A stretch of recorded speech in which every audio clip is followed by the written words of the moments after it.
Disclaimer from video description. This video discusses allegations made against public figures. These are allegations only. No criminal charges have been filed against any individuals mentioned, and they are presumed innocent. This video is for information on commentary purposes only and presents publicly available information from verified sources. Viewer discretion is advised. On December 31st, 2021, fans of Impractical Jokers received shocking news. Joe Gatto, one of the 4 founding members of the comedy troupe that had entertained millions for over a decade, announced he was leaving the show. His reason? A separation from his wife Bessie and a desire to focus on co-parenting their 2 children.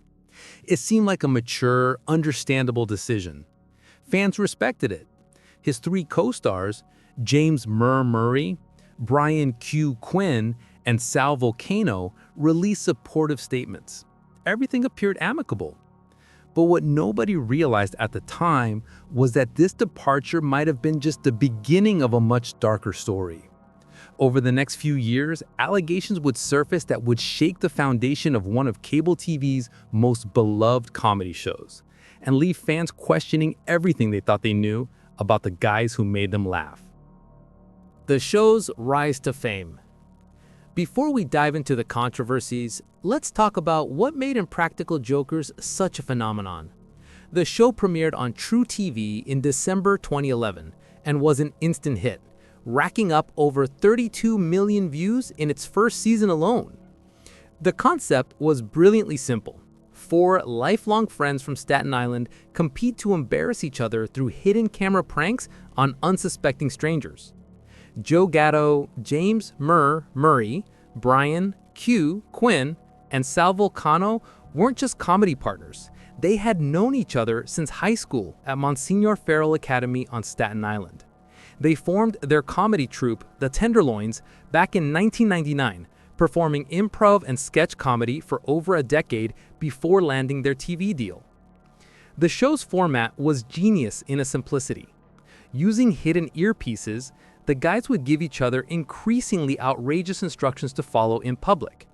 Whether it was saying bizarre things to strangers, doing embarrassing actions, or breaking social norms, the loser of each episode faced a humiliating punishment that would often become the most memorable part of the show. But what truly set Impractical Jokers apart from other prank shows was its heart. The tagline said it all: actual friends, actual dares, actually funny.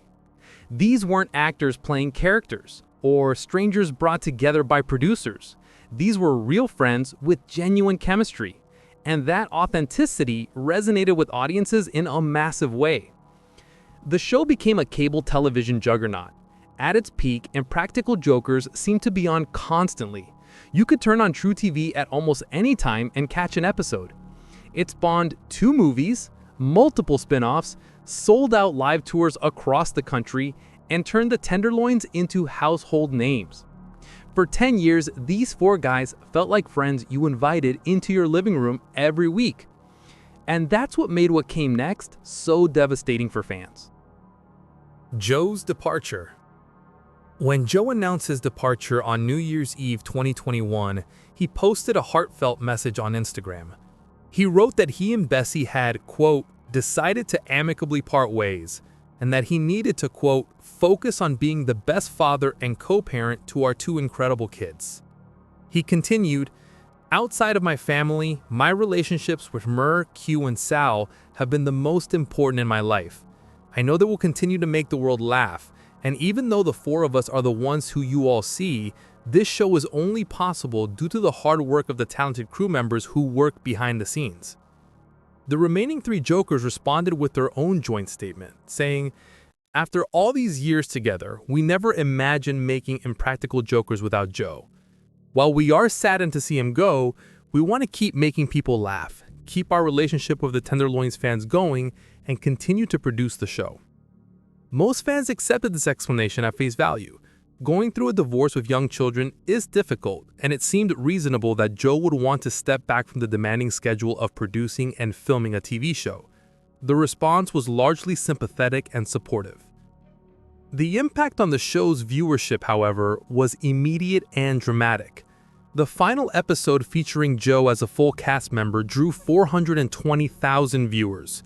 The very next episode without him dropped to just 210,000, a 50% decline overnight. The episode after that fell even further to 170,000 viewers. Clearly, Joe's presence was a crucial part of the show's appeal. But then something strange started happening that made fans question whether they were getting the full story. Prepare for something amazing. Hey, mustache, what's up? Like a boss. I will never forgive you. The missing episodes. Shortly after Joe's departure, eagle-eyed fans noticed that certain episodes of Impractical Jokers had been quietly removed from HBO Max and True TV streaming platforms. These weren't random episodes scattered throughout the show's run, they all had something very specific in common. According to reports from Paste magazine and other outlets, the removed episodes featured Joe Gatto and what were described as compromising situations. The deleted episodes included Bolshiatsu from Season 7, where Joe hid inside a massage chair to give unsuspecting people massages. The Dream Crusher from Season 4, featuring a challenge where Joe had to kiss strangers to identify a planted actor. Stripped of Dignity from Season 4, where Joe was required to strip in public. And Sun Fan Lotion from Season 8, depicting Joe in swim trunks asking strangers to rub sunscreen on his body. Now here's the thing, these types of pranks weren't unusual for Impractical Jokers at all. The entire premise of the show involved putting the guys in embarrassing, uncomfortable, and sometimes physical situations. Joe had done hundreds of similar challenges over 10 seasons. So why were these specific episodes being scrubbed from streaming platforms? When contacted for comment, nor True TV nor HBO Max provided a clear explanation.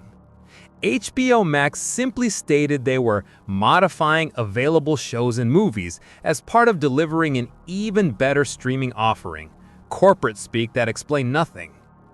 The mystery fueled intense speculation online. Reddit threads and Twitter discussions exploded with theories.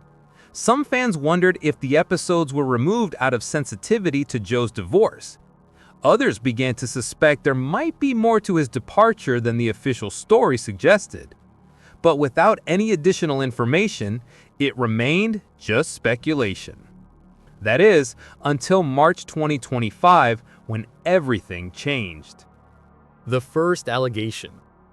On March 20th, 2025, more than 3 years after Joe left the show, a TikTok user posting under the name JuicyBee shared a series of videos making serious allegations against Joe Gatto. According to her account, she was 19 years old when she met Joe in Milwaukee in September 2023. This timing is significant. It was after Joe had announced his reconciliation with his wife Bessie, which he had shared publicly just months earlier. In her videos, she claimed that after meeting Joe briefly and attending his stand-up comedy show, they began messaging on Instagram. She alleged that Joe invited her to his hotel room using Instagram's vanish mode, a feature that causes messages to disappear after they've been viewed, leaving no permanent record of the conversation. She stated that she went to the hotel while intoxicated and that some stuff happened. In one of her videos, she showed what appeared to be a bruise on her body, claiming it was caused by Joe. She described feeling confused and violated by the encounter, alleging that it was not fully consensual. It's important to note that some viewers raised questions about aspects of her story. She had previously mentioned in other social media posts that she had anemia, a condition that can cause easy bruising. Additionally, some observers noted that her tone in the videos shifted between very serious moments and more casual, almost joking delivery, which struck some as inconsistent with the gravity of what she was describing. However, and this is crucial, inconsistencies in how someone tells their story don't automatically mean they're lying. Trauma affects people differently, and there's no single correct way for a victim to behave or tell their story. These observations also don't definitively prove or disprove what she alleged happened. What happened next, though, changed everything. Joe's response. 2 days after the allegations went viral, on March 22, 2025, Joe Gatto issued a public statement through his representatives to multiple media outlets, including TMZ and People magazine. His statement read, "I have used poor judgment and as a result have violated the trust of the people I love most. But anyone who knows me at all knows full well that I wouldn't assault anyone. Working on myself is an ongoing process, and I am now going to take some time away from the public eye to focus my energies where I need to." This statement was notable for several reasons. Joe acknowledged poor judgment and violating trust, but he didn't deny that an encounter with this woman had taken place. He specifically denied assault, but not the meeting itself. For many observers, this seemed like a confirmation that something had indeed happened, even if the details were disputed. 4 days later, on March 26, 2025, Joe made another announcement. He was canceling the remainder of his Let's Get Into It comedy tour and voluntarily entering an inpatient treatment program.